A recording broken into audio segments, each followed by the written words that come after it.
سر میں درد ہو رہا ہے، مگر یہ محترمہ تو اپنے کانوں میں روئی ٹھوس کر بیٹھی ہوئی ہے اور کتابیں پڑھ رہی ہے۔ بہرحال کو اس لڑکی پر ایک پل کو ترس آیا تھا، دماغ تو دو طرفہ ہی الجھ چکا تھا۔ جب اسے کچھ خیال آیا، کچھ سوچتے ہوئے اس نے ملیہ کو دیکھا تھا، جو چائے بنا کر اس کی ماں کے کمرے میں دینے کے بعد جیسے نکلی تو بہرام کہنے لگا کہ یہ لڑکی میرے کمرے میں آؤ۔ یہ جانا تو نہیں چاہتی تھی، مگر جا کر دروازے کے پاس کھڑے ہو کر کہنے لگی کہ جی کیا چاہیے آپ کو، بتا دیجیے۔ وہ کہنے لگا کیا ہوا، ادھر آ کر بیٹھو۔ وہ کچھ صوفے پر بیٹھا تھا اور اسے سامنے بیٹھنے کا کہہ رہا تھا۔ وہ کہنے لگی کہ نہیں صاحب جی، میں ایسے ٹھیک ہوں، آپ مجھے بتا دیجیے آپ کو کیا چاہیے۔ وہ عشق چاہتے ہوئے اس کی طرف دیکھ رہی تھی جب بہرام اسے کہنے لگا کہ کون سی بکس ہے تمہاری، کیا پڑھ رہی ہو تم؟ ملیہ نے سر جھکا کر اسے سب کچھ بتا دیا تھا کہ وہ ڈاکٹر بننا چاہتی ہے اور اپنے والد کی وفات کے بعد اپنی ماں اور چھوٹے بہن بھائی کا خرچ پورا کرنے کے لیے مجبوراً یہ نوکری کر رہی ہے۔ بہرام کچھ سوچنے کے بعد کہنے لگا کہ اچھا ٹھیک ہے، اگر میں یہ کہوں کہ تم یہ نوکری کرنا چھوڑ دو اور صرف وہ کام کرو جو کرنے کا میں تمہیں کہوں گا، تو کیا تم میری بات مان لو گی؟ بدلے میں تمہاری پڑھائی کا سارا خرچ اور تمہاری ماں اور بہن بھائیوں کا خرچ سب کچھ میں اٹھاؤں گا۔ یہ سن کر ملیہ نے ایک نظر بہرام کو دیکھا، جس کی آنکھوں میں ایک عجیب سی چمک تھی۔ اس کی تو جان لبوں پر آئی تھی۔ بہرام تو پہلے دن سے ہی اس کی نظروں میں کوئی خاص مقام نہیں بنا پایا تھا۔ اسے یہی لگ رہا تھا کہ باقی امیر زادوں کی طرح بہرام بھی بس نوکرانیوں اور لڑکیوں کو پیسے دے کر اپنے بستر کی زینت بنانا ہے، اور اسے بھی یقیناً کسی طرح دبوچنا چاہتا ہے۔ وہ فوراً اپنی چادر کو مضبوطی سے تھام کر کہنے لگی کہ نہیں، کوئی ضرورت نہیں ہے، میں خود ہی محنت کر کے اپنی پڑھائی کر لوں گی، اس کے لیے مجھے آپ کی بات نہیں ماننی۔ وہ کمرے سے باہر جانے لگی تو بہرام فوراً سے کہنے لگا 5 لاکھ میں 5 لاکھ دوں گا تمہاری پڑھائی کا خرچہ، علاقے کی سب سے اچھی یونیورسٹی تمہارا ایڈمیشن کرواؤں گا، وہاں پر تم پڑھائی مکمل کرنا، لیکن بدلے میں 1 مہینے کے لیے تمہیں وہ کرنا پڑے گا جو میں کہوں گا۔ ملیہ کے قدم رک گئے تھے، اسے اپنی عزت اپنے ہاتھوں سے جاتی ہوئی محسوس ہو رہی تھی۔ آنکھوں میں آنسو آ چکے تھے، یا پھر شاید اس نے سوچنے میں بہت جلدی کر دی تھی۔ روتے ہوئے اس نے بہرام کی طرف دیکھا، کہنے لگی کہ ہاں ایسے ہی ہوتے ہو تم سب امیر لوگ، تم لوگوں کے پاس پیسہ آ جائے تو ہم غریبوں کو اپنے ہاتھ کا کیڑا مکوڑا سمجھنے لگتے ہو۔ جانتی ہوں آپ میری عزت لوٹنا چاہتے ہیں، بالکل ویسے ہی جیسے ہر اخبار میں لکھا ہوا ہوتا ہے کہ فلاں لڑکی کو امیر زادوں نے زیادتی کا نشانہ بنانے کے بعد کچڑے کے ڈھیر میں پھینک دیا، تو پھر اس کے باپ کو پیسے دے کر اس کا منہ بند کروا دیتے ہیں۔ مگر میرا تو باپ بھی نہیں اور میری ماں تو ویسے ہی ڈرپوک ہے۔ Shut up I said, just shut up, اپنی زبان کا لگام دو، کیا بکواس کیے جا رہی ہو؟ بہرام خانزادہ، بہرام انڈسٹریز کا مالک کیا اپنے گھر کے ایک ملازمہ کا وجود حاصل کرنے کے لیے اتنے پاپڑ بیلنے پڑیں گے؟ تم خود کو کیا کوئی اور پری سمجھتی ہو؟ نہ تم نے میرا معیار اتنا گرا ہوا سمجھ لیا کہ میں اپنے گھر میں ملازمہ کو لالچ دوں گا؟ جی تو چاہتا ہے کہ یہیں پر تمہیں وہ سب کچھ کر کے بتاؤں جو تم اپنے منہ سے بول رہی تھی۔ یہ شرمندی سی ہوئی تھی اور پھر رونے لگی۔ وہ کہنے لگا کہ معافی مانگو مجھ سے جلدی، ورنہ ابھی تمہارا وہی اشر کروں گا جو تم اپنے منہ سے بول رہی ہو، اور میں تمہیں کچرے کے ڈھیر پر نہیں پھینکوں گا، بلکہ تمہاری بوٹی کرنے کے بعد اپنے اسی کمرے کے بیسمنٹ میں دفن کر دوں گا، بالکل حکایت ہو جاؤ گی، پولیس تک کو پتہ نہیں چلنے دوں گا، سمجھی؟ ملیہ تو کام چکی تھی کہ کہیں سچ مچ میں وہ اس کی بوٹی نہ کر دے۔ کہنے لگی کہ اچھا ٹھیک ہے، میں معافی چاہتی ہوں، میں زیادہ بول گئی، میں دوبارہ ایسا نہیں کروں گی، دور ہٹے مجھ سے۔ تو وہ کہنے لگے کہ ہاں بھی مجھے کوئی شوق نہیں تم جیسے لڑکی کے قریب آنے کا۔ اب جو میں کہہ رہا ہوں وہ سنو۔ ملیہ اس کی جانب دیکھ رہی تھی۔ جب بہرام خانزادہ بولنا شروع ہوا، جیسے وہ بول رہا تھا، ملیہ کے کانوں سے دھواں نکل رہا تھا۔ کہنے لگی کہ میں یہ سب کچھ کیسے کر سکتی ہوں؟ دیکھے، تربوزہ چھری پہ گرے یا چھری تربوزے پر گرے، کٹنا تو خربوزے کو ہوتا ہے۔ میں اتنا مشکل کام نہیں کرنے والی۔ مگر گھور کر بہرام اسے دیکھنے لگا، کہنے لگا کہ میں 24 گھنٹے تم پر نظر رکھوں گا، سمجھی؟ کچھ نہیں ہونے دوں گا تمہیں۔ تم نے بس جانا ہے، یزدان کو اپنے جال میں پھنسانا ہے، اس کی گرل فرینڈ بننا ہے، اور پھر جب وہ تمہیں اپنے گھر تک، اپنے کمرے تک لے کر جائے تو بس کسی بھی طرح تم اس کے گھر سے وہ پیپر چرا کر مجھے دو گی۔ میں اس کے گھر کے ایک ایک کونے سے واقف ہوں، میں تمہیں سب کچھ بتاؤں گا، بس تم میرا یہ کام کر دو۔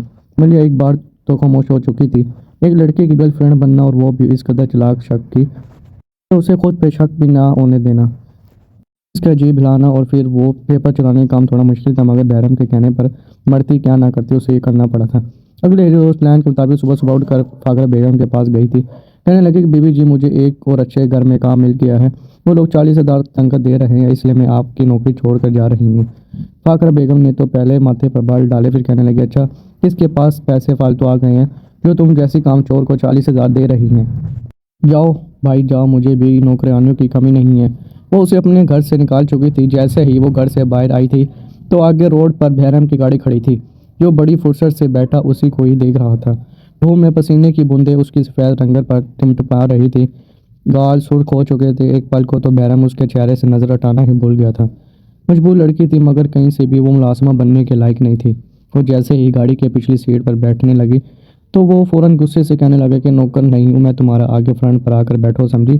ملیحہ اس کے ساتھ فرنٹ سیٹ پر بیٹھ چکی تھی۔ جب وہ گاڑی چلانے گیا کہنے لگا کہ میں اب تمہیں پارلر لے کر جاؤں گا، تمہارے لیے نئے ڈریسنگ کرواؤں گا، تب تک تم میرے فلیٹ میں رہو گی جب تک یہ مشن کمپلیٹ نہیں ہو جاتا۔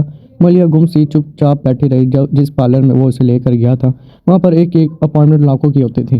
انہوں نے تو ملیحہ کا حلیہ ہی بالکل بدل دیا تھا۔ اس کے لمبے گھنے بالوں کو بے حد خوبصورتی سے سٹائل دیا تھا۔ بہرام نے اس کے لیے جس طرح کی ڈریسنگ بھجوائی تھی وہ دیکھ کر ملیحہ تو چاہتی کہنے لگی کہ میں ایسے کپڑے نہیں پہننے لگی۔ اچھا اگر ایسے کپڑے پہننے ہیں تو میرا دوپٹہ تو ساتھ دے، مگر وہ کہنے لگا کہ نہیں کوئی دوپٹہ نہیں ہوتا ان کے ساتھ، آپ نے بس جسٹ شرٹ اور ٹراؤزر ہی پہننا ہے۔ ملیحہ نے تیار ہونے کے بعد جب ایک نظر خود کو دیکھا تو جیسے چکر کرا کر گرنے والی تھی، ہر وقت سادگی میں رہنے والی وہ بالکل ایک اسٹائلش لڑکی لگ رہی تھی۔ ایک گہری سانس خارج کر کے جب وہ باہر آئی تو بہرام تو پل کے جب رکنا بھول چکا تھا۔ اس کے اندر کے جذبات ٹھاٹھے مارتے درے کی طرح باہر آنے کو بےتاب تھے۔ ملیحہ اس کے سامنے آ کر کھڑی ہو گئی۔ وہ اسے ہی دیکھے جا رہا تھا جب وہ گلا کھنکار کر کہنے لگی کہ اب آپ ایسے کیا دیکھ رہے ہیں، کیا میں ٹھیک نہیں لگ رہی؟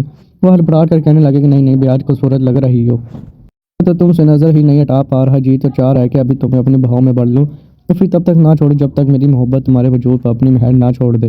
ملیحہ گور کر اسے دیکھنے لگی تھی۔ کہنے لگی اگر آپ نے ایسی باتیں کرنی ہیں تو میں یزدان کو جا کر آپ کی حقیقت کھول کر بتا دوں گی کہ آپ نے مجھے اس کام کے لیے بھیجا ہے، سمجھے آپ؟ اس کی دھمکی پر بہرام کے ماتھے پر بل آئے تھے مگر وہ اسے ساری بات سمجھاتا اپنے ساتھ باہر لے آیا اور پھر ٹھیک اس کے آفس کے باہر اسے چھوڑ کر خود دوری پر کھڑا ہو چکا تھا۔ وہ اسے موبائل بھی دے چکا تھا وہ اس سے رابطہ کر سکے۔ کچھ دیر بعد یزدان اپنے آفس سے باہر نکلا تھا۔ جب اس نے لفٹ لینے کے بہانے یزدان کی گاڑی کے آگے کھڑے ہو کر ہاتھ ہلایا، یزدان تو اس کم عمر لڑکی کو دیکھ کر وہیں پر رک چکا تھا۔ کہنے لگا کہ ہائی ڈیئر کہاں جانا ہے آپ کو، میں آپ کو چھوڑ دیتا ہوں۔ ملیحہ اس کی گاڑی پہ بیٹھ چکی تھی، ٹانگ پہ ٹانگ چڑھائے اپنے بالوں کو ایک طرف کیے اس نے اپنی آنکھوں سے چشمہ اتارا۔ یزدان چلا تو گاڑی رہا تھا مگر دیکھ اسی کو رہا تھا۔ جب بڑے ہی بے باک انداز میں اس نے اپنی اینک اتار کر اپنے گلے کے آگے کی طرف لگائی تھی، جیسے جیسے اینک اس کے گلے کے اندر جا رہی تھی یزدان اپنے لبوں پر زبان پھیرتا رہ گیا تھا۔ کہنے لگا کہ تم بہت ہی ہاٹ لڑکی ہو، قسم سے میں نے آج تک اتنی خوبصورت لڑکی نہیں دیکھی، کیا تم میری گرل فرینڈ بنو گی؟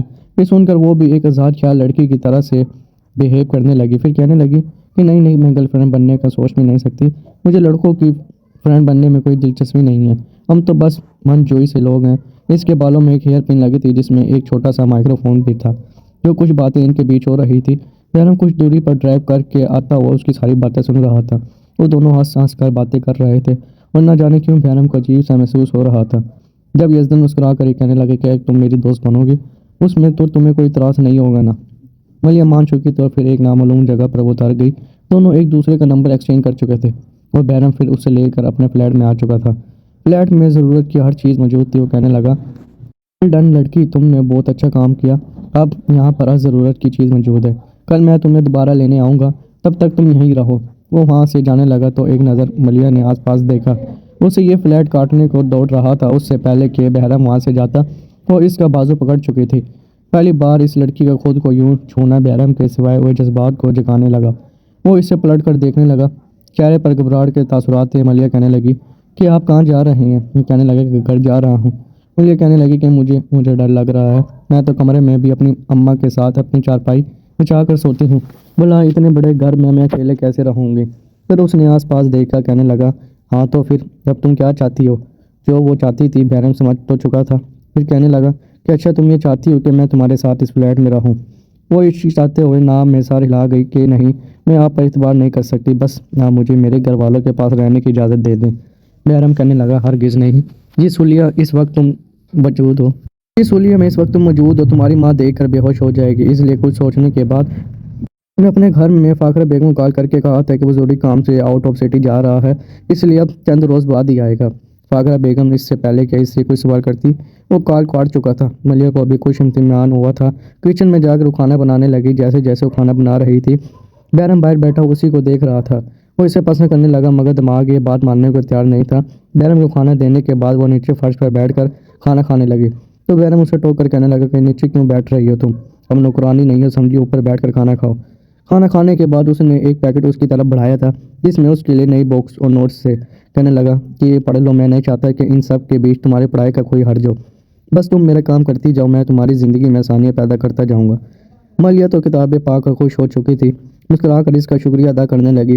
اس کے بعد بہرام تو دوسرے کمرے میں جا کر سو چکا تھا، مگر وہ کتنی ہی دیر باہر بیٹھی ان کتابوں اور نوٹس کو پڑھتی رہی اور پھر کمرے میں جا کر سو چکی تھی۔ اس فلیٹ میں ایک ہی باتھ روم تھا۔ صبح جب وہ اٹھی تو اپنے ہی دھیان میں اس نے اپنے کپڑے نکالے تھے۔ اسے لگا تھا کہ بہرام ابھی تک سو رہی ہوگا۔ کمرے سے کپڑے نکالنے کے بعد جیسے ہی وہ کمرے میں موجود باتھ روم کی طرف گئی تو جمائی لیتے ہوئے ایک جھٹکے سے اس نے دروازہ کھول دیا تھا۔ سامنے کا منظر دیکھ کر اس کے اوپر کا سانس اوپر اور نیچے کا نیچے رہ گیا، کیونکہ سامنے بہرام بغیر کسی لباس کے کھڑا نہ رہا تھا، بالوں میں شیمپو لگا رکھا تھا اور دونوں ہاتھوں سے اپنے بالوں کو مساج کر رہا تھا۔ جب یوں جھٹکے سے دروازہ کھولنے پر پلٹ کر اس نے اس طرف دیکھا، دونوں کی نظریں چند سیکنڈ کے لیے ہی ٹکرائی تھی، جبکہ اس کی چند سیکنڈ میں مالیہ اس کے پورے وجود کو دیکھ چکی تھی۔ اس کے کپڑے اس کے ہاتھ سے چھوٹ کے نیچے گر چکے تھے اور اپنے چہرے پر ہاتھ رکھ کر وہ چلانے لگی۔ چیختی ہوئی فوراً وہاں سے بھاگ گئی تھی، مگر باتھ روم کا تھوڑا بہت پانی باہر بھی آ چکا تھا، جس سے سلپ ہو کر وہ منہ کے بل گری تھی۔ بڑی مشکل سے اڑ کر سلپ ہوتی بھاگ کر وہ دوسرے کمرے میں آ کر بیٹھ چکی تھی۔ ابھی تک اس نے اپنی آنکھوں کے آگے ہاتھ رکھا ہوا تھا، یہ کیا دیکھ لیا تھا اس نے؟ اب تو بہرام اس کی جان ہی لے لیتا۔ بھلا وہ اتنی بڑی غلطی کیسے کر سکتی تھی؟ خوف کے مارے وہ گرے گرے سانس لے رہے تھے، گہرے سانس لے رہی تھی۔ بہرام کی طرف سے ابھی کوئی آواز نہیں آئی تھی۔ کچھ دیر بعد ڈرالے سے دروازہ کھولنے کی آواز آئی اور بہرام لمبے لمبے ڈگ بڑھتا ہوا سیدھا اس کے کمرے میں ہی آیا تھا۔ آنکھوں میں غصہ تھا، غصے سے آنکھیں لال ہو رہی تھی۔ وہ شلوار اور بنیان میں ملبوس اس کے سامنے آیا تھا۔ خوف کے مارے مالیہ بیڈ سے اٹھ کر کھڑی ہو گئی، اپنا ہاتھ اپنے چہرے پر رکھے ہوئے کہنے لگی کہ معاف کر دیں مجھے پلیز پلیز، میں نے جان بوجھ کر کچھ نہیں کیا۔ مجھے تو لگا تھا کہ آپ تو دن کے 10-12 بجے اٹھیں گے، آپ کو تو 7 بجے اٹھنے کی عادت نہیں ہے، اس لیے میں اپنے دھیان میں دروازہ کھول گئی۔ آپ کو بھی تو دروازہ لاک کرنا چاہیے تھا نا، اس میں بھلا میری کیا غلطی تھی؟ دیکھیے میں نے آپ کو کچھ بھی نہیں دیکھا، میں سچ کہہ رہی ہوں، میں نے آپ کا کچھ بھی نہیں دیکھا، پلیز دور رہیں مجھ سے۔ وہ گھبراتے ہوئے یہ سب کچھ بول رہی تھی جب بہرام مٹھیاں بیچ کر آگے بڑھا اور کہنے لگا کہ اچھا تم نے کچھ نہیں دیکھا میرا؟ پورے 5 سیکنڈ تک تمہاری آنکھیں میرے پورے وجود پر رینگتی رہی اور تم کہہ رہی ہو تم نے میرا کچھ نہیں دیکھا؟ شرم نہیں آتی تمہیں؟ دن دہاڑے ایک شریف عزت دار لڑکے کی عزت کو دیکھتی ہو، بس اب حساب تک ہی برابر ہوگا۔ جس طرح تم نے مجھے دیکھا ہے ٹھیک ویسے اب میں بھی تمہیں دیکھوں گا۔ مالیہ کو تو جان کے لالے پڑے ہوئے تھے، محسوس ہوئے تھے۔ وہ کہنے لگی کہ شرم نہیں آتی آپ کو؟ ایک لڑکی کے ساتھ ایسی بات کرتے ہیں؟ وہ اپنے سینے پر فوراً ہاتھ رکھ چکی تھی۔ بہرام آگے بڑھتا کہنے لگا کہ نہیں، یہاں پر تمہارے اور میرے علاوہ کوئی بھی نہیں ہے، میں حساب برابر کرتا ہوں، بدلہ لے کر رہتا ہوں۔ تم نے بھی تو مجھے دیکھا ہے نا، چاہے جیسے بھی دیکھا، اب میں بھی تمہیں بالکل ویسے ہی دیکھوں گا۔ چلو اتارو اپنا یہ سب کچھ اور جلدی کرو، ورنہ اگر تم نے مجھے مزید غصہ دلایا نا تو میں تمہیں دیکھنے کے علاوہ اور بھی بہت کچھ کر لوں گا۔ یہاں پر تمہارے اور میرے علاوہ کوئی بھی نہیں ہے اور یہاں کی 2 دار دیواریں بھی ساؤنڈ پروف ہیں، تمہاری چیخیں دور دور تک سننے والا کوئی نہیں ہوگا۔ وہ تو یوں تھی جیسے کاٹو تو خون نہ نکلے، ایک کونے میں کھڑی ہو کر کہنے لگی کہ نہیں پلیز ایسا مت کرے، میں مر جاؤں گی۔ میں آپ کا اتنا بڑا کام کر رہی ہوں، میں اس مشن میں آپ کی ہیلپ کروا رہی ہوں، اس لیے مجھے معاف کر دیں۔ مگر بہرام چلتا ہوا اس کے قریب آ چکا تھا۔ اس وقت ویسے ہی وہ رومانس کے موڈ میں تھا، آج تک کسی لڑکی کے اس قدر قریب نہیں گیا تھا، مگر بار بار اس کا جی مچلتا تھا کہ وہ اس لڑکی کے قریب جائے، اسے چھوئے اور اس کے ساتھ گستاخیاں کرے۔ آگے بڑھ کر اس نے مالیہ کی گردن پر اپنا ہاتھ رکھ دیا۔ اس کا لمس پا کر مالیہ بھی یوں تھی جیسے ابھی بے ہوش ہو جائے گی۔ پورے وجود میں سنسنی کی لہر دوڑ گئی جب بہرام نے اپنا ہاتھ اس کی گردن پر رکھا اور دھیرے دھیرے اپنا چہرہ اس کے چہرے کے قریب لے کر جانا شروع ہو گیا۔ کہنے لگا کہ اچھا اگر میرے سامنے اس حالت میں نہیں آ سکتی تو پھر مجھے ایک کس کرو، وہ بھی یہاں میری گردن پر۔ مجھے یہاں پر اپنی گردن پر نشان بنا ہوا چاہیے۔ اگر تم لب بائٹ بناتی ہو تو وعدہ کرتا ہوں تمہیں تنگ نہیں کروں گا۔ وہ اس کے سامنے اپنے سینے پر ہاتھ باندھ کر کھڑا ہو چکا تھا اور مالیہ تو بالکل بے ہوش ہونے کے قریب تھی۔ کرتی کیا نہ کرتی، خوش ہوتے حلق کو تر کر کے کہنے لگی اچھا اپنی آنکھیں بند کریں پہلے آپ۔ جیسے ہی بہرام نے اپنی آنکھیں بند کی تو اس نے اپنا ہاتھ بہرام کے کندھوں پر رکھا۔ بہرام کو لگ رہا تھا کہ جیسے ابھی اس لڑکی کا لمس وہ اپنی گردن پہ محسوس کرے گا، مگر تبھی بجائے اسے کس کرنے کے وہ اسے دھکا دے کر کمرے سے باہر بھاگی تھی اور کمرے کو باہر سے لاک کر چکی تھی۔ بہرام کو اس لڑکی سے چالاکی کی بالکل بھی امید نہیں تھی۔ کہنے لگا کہ دروازہ کھولو، جانتی ہو نا مجھے، میں تمہارا سانس روک دوں گا، دروازہ کھولو۔ مگر وہ کہنے لگی کہ نہیں کھولوں گی، ایک ہی شرط پر کھولوں گی کہ آپ دوبارہ میرے ساتھ اس طرح کی حرکتیں نہیں کریں گے۔ بہرام کی آج ضروری میٹنگ تھی، آدھا گھنٹہ وہ اس کے کمرے میں ہی گزر چکا تھا۔ آخرکار اس لڑکی کے سامنے اسے ہی ہار ماننی پڑی۔ کہنے لگا کہ اچھا ٹھیک ہے، میری ماں وعدہ کرتا ہوں کہ دوبارہ تمہارے قریب نہیں آؤں گا، مگر جو بے شرمی والی حرکت تم نے میرے ساتھ کی ہے نا، میں اس کا بدلہ تو تم سے سود سمیت لے کر رہوں گا۔ وہ دروازہ کھول چکی تھی مگر ہاتھ میں اس نے ابھی بھی گلدان اٹھا رکھا تھا۔ بہرحال اس کی یہ حالت دیکھ کر ہنسا تھا، پھر لب کاٹ کر کہنے لگا کہ تمہیں بخشوں گا نہیں لڑکی، ایک دفعہ میں اپنا مطلب پورا کر لوں، پھر دیکھنا تمہاری حالت کیا کرتا ہوں۔ شام کو وہ اسے لے کر پھر اسی مکان پر آ چکا تھا جہاں پر یزدان سے اس نے ملنا تھا۔ یزدان اس کے پاس بیٹھا کبھی باتیں کرتا تو کبھی اس کا ہاتھ پکڑتا۔ ملیح کو دل ہی دل میں اب بہرام کا چھونا تو اچھا لگنے لگا تھا، مگر یزدان کے چھونے پر اسے عجیب سی بے چینی محسوس ہونے لگتی تھی۔ جس طرح اسے بہرام نے سمجھایا تھا وہ ویسا ہی کرتی جا رہی تھی۔ یہ بات تو وہ بھی جانتا تھا کہ یزدان کی کمزوری، یزدان بار بار اس کے قریب آنے کی کوشش کرتا، مگر ملیح جس حد تک ہو سکتا تھا اسے خود سے دور رکھ رہی تھی۔ 20 دن ان کی اس دوستی کو گزر چکے تھے جب یزدان بھی اس کی معصومیت پر دل کے ہاتھوں مجبور ہو چکا تھا۔ وہ کسی کی طرح سے اسے پانا چاہتا تھا۔ اس شام وہ اسے اپنے ساتھ گھر لے گیا، کہنے لگا کہ آج کی شام میں تمہارے ساتھ گزارنا چاہتا ہوں۔ ملیح مسکرا کر مان تو چکی تھی مگر تھوڑی گھبرا بھی رہی تھی۔ اس نے یزدان کی نظروں سے بچ کر بہرام کو میسج کیا تھا کہ اسے گھر لے کر جا رہا ہے۔ بہرام کو بھی بے چینی سے محسوس ہوئی تھی، اگر یزدان نے اپنی حدود کراس کرنا شروع کر دی اور ملیح کو خود کو اس سے بچا نہ پائی تو یہ سوچ کر ہی بہرام کی جان پر بن آئی تھی۔ وہ اس لڑکی پر دل و جان ہار چکا تھا۔ اسے اب احساس ہو رہا تھا کہ وہ اپنی محبت کو کسی اور مرد کے ساتھ برداشت نہیں کر پائے گا۔ یزدان جب گاڑی سے اترا تو اس نے اپنا ہاتھ ملیح کی کمر پر رکھا تھا، پھر اسے اپنے گھر میں لے آیا۔ سب سے پہلے میں رنگ نکال کر اسے پہنانے کو دی تھی۔ ہاتھ میں انگوٹھی پہنانے کے بعد اس کے ہاتھ پر اپنے لب رکھ چکا تھا۔ جب ملیح نے اپنا ہاتھ اس سے چھڑوایا تھا وہ مسکرا کر کہنے لگا، ڈارلنگ، ہاتھ پکڑنے پر کیوں ہاتھ جھٹک رہی ہو؟ ابھی تو میں نے تمہارے ساتھ بہت سی منزلیں طے کرنی ہیں۔ یقین مانو میں نے آج تک بہت سی لڑکیوں کے ساتھ دوستی کی ہے، وقت گزارا، مگر جو بات تم میں ہے وہ ان میں سے کسی میں بھی نہیں ہے۔ میں چاہتا ہوں کہ ہم دونوں کا یہ ریلیشن لانگ ٹرم چلے، بدلے میں تم کہو گی میں کروں گا۔ میں اسے اپنے کمرے تک لے آیا تھا جب مسکرا کر وہ کہنے لگی کہ آپ بیٹھے، میں خود آپ کے لیے اور اپنے لیے ڈرنک بناؤں گی۔ یزدان بھی مسکرا کر بیٹھ چکا تھا۔ جب وہ سیدھا کچن میں گئی تھی تو اس کے پرس میں ایک دوا موجود تھی جو بہرام نے ہی اسے دی تھی۔ اس نے جب یزدان کے لیے ڈرنک تیار کیا تو اس میں وہ اس کا تھوڑا حصہ شامل کر چکی تھی۔ ایسا کرنے کے بعد وہ سیدھا وہاں آئی تھی جہاں پر یزدان بیٹھا تھا اور اس نے وہ گلاس اس کی طرف بڑھا دیا۔ مسکرا کر یزدان نے اس کی طرف دیکھا، جو گلاس ملیح نے اس کی طرف بڑھایا تھا وہ پینے کے بجائے اس کے اپنے والا گلاس اس کی طرف بڑھایا، کہنے لگا کہ میں تمہیں اپنے ہاتھوں سے یہ جوس پلاؤں گا۔ ملیح کے تو طوطے اڑے تھے، وہ شکاتے ہوئے کہنے لگی کہ نہیں، میرا ابھی دل نہیں ہے، ہاں پی لے، میں کچھ دیر تک پیوں گی۔ بہرام باہر ہی کھڑا تھا۔ جب اسے خطرے کا احساس ہونے لگا زبردستی اس کے کندھے پر ہاتھ رکھ کر یزدان اسے وہ ڈرنک پلا چکا تھا۔ کچی گولیاں تو یزدان نے بھی نہیں کھیل رکھی تھی، بس وہ فوراً کسی پر بھی انتہائی اعتبار کر نہیں سکتا تھا۔ وہ آدھا گلاس پی کر رکھ چکی تھی۔ جیسے اس نے یزدان کی طرف دیکھا تو اسے اپنی نظر دھندلاتی ہوئی محسوس ہونے لگی۔ ایک ہی بار میں 6 یزدان اسے اپنے سامنے بیٹھے ہوئے دکھائی دے رہے تھے۔ جب وہ اسے کمر سے تھام کر اپنے مزید قریب کر کے وہ اپنا ہاتھ اس کی گردن پر رکھ کر کہنے لگا، ارے تمہیں کیا ہو رہا ہے؟ تم تو چکرا رہی ہو، بتاؤ کس نے بھیجا ہے تمہیں؟ شاباش، عزت تو تمہاری میں ویسے بھی خراب کروں گا کہ دوبارہ کسی کو منہ دکھانے کے قابل نہیں رہو گے، اور جس نے تمہیں بھیجا وہ بھی تمہیں دیکھ کر خوف سے آنکھیں بند کر لے گا۔ اسے یہ کہتا یزدان شیطانی ہنسا تھا۔ بہرام تو گاڑی کھول کر فوراً اندر کی طرف بھاگا تھا۔ اسے لگ رہا تھا جیسے اس کے ہاتھ اس کی جان چلتی جا رہی ہے۔ یزدان اسے اٹھا کے بیڈ پر پٹک چکا تھا۔ دور سے ہلکی سی چیخ کی بامشنی ملیح کے الگ سے نکلی تھی۔ وہ خود کو اس سے چھڑوانا چاہتی تھی مگر وہ اس پر حاوی ہوتا چلا جا رہا تھا۔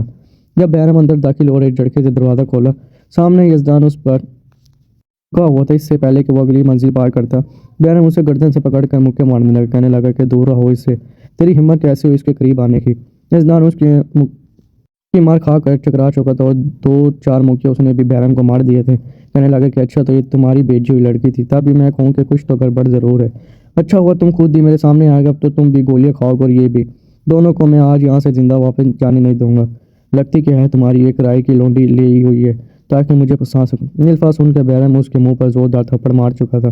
کہنے لگا خبردار جو تم نے اسے ایسا کچھ کہا، چپ چاپ عزت سے میرے پیپرز مجھے واپس کر دو ورنہ اچھا نہیں ہوگا۔ وہ بیڈ پر بے ہوشی کی حالت میں سر پکڑ کر لیٹی تھی اور یہاں یزدان اور بہرام ہاتھا پائی کر رہے تھے۔ بہرام کو یوں بڑبڑا دیکھ کر یزدان کہنے لگا کہ لگتا ہے بہت خاص چکر ہے تیرا اس لڑکی کے ساتھ، مزہ تو تب آئے گا جب تیرے سامنے میں اس لڑکی کی عزت کی دچے اڑاؤں گا۔ میں ایک ایک کا پردہ اس کے وجود سے جدا کروں گا اور اس کی ہین حسین رعنائیوں پر میں اپنے لب رکھوں گا۔ اس کا نازک حصہ میرے لبوں میں قید ہوگا اور میں اپنی ساری شدتیں اس کے وجود پر نڈال دوں گا۔ یہ سن کر تو بہرام کا خون کھلا تھا، وہ چلایا اور پھر تھپڑوں پر تھپڑ اسے مارنے لگا۔ اس کے پیٹ میں مکے مارے، یہاں تک کہ اس دان کے دان ٹوٹ کر باہر گر چکے تھے۔ اس نے سائڈ ٹیبل سے گلدان اٹھا کر اس کے سر میں مارا تھا۔ کانچ کا گلدان تھا، اس دان کے سر میں وہ کانچ پیوست ہو چکا تھا۔ درد سے چلاتا ہوا وہ وہیں تڑپ کر بے ہوش ہو گیا۔ بیڈ پر وہ بے ہوش پڑی تھی۔ بہرام نے فوراً اس کے کمرے کی تلاشی لینا شروع کر دی۔ جب ایک جانب الماری کے دراز میں اسے وہ پیپر مل چکے تھے، پیپرز اور ملیہ کو اٹھا کر وہ باہر آ چکا تھا۔ ملیہ ابھی تک بے ہوش تھی۔ جب اسے ہوش آئے تو وہ اسی فلیٹ میں موجود تھی، اس کے سرانے ہی بہرام بیٹھا ہوا تھا۔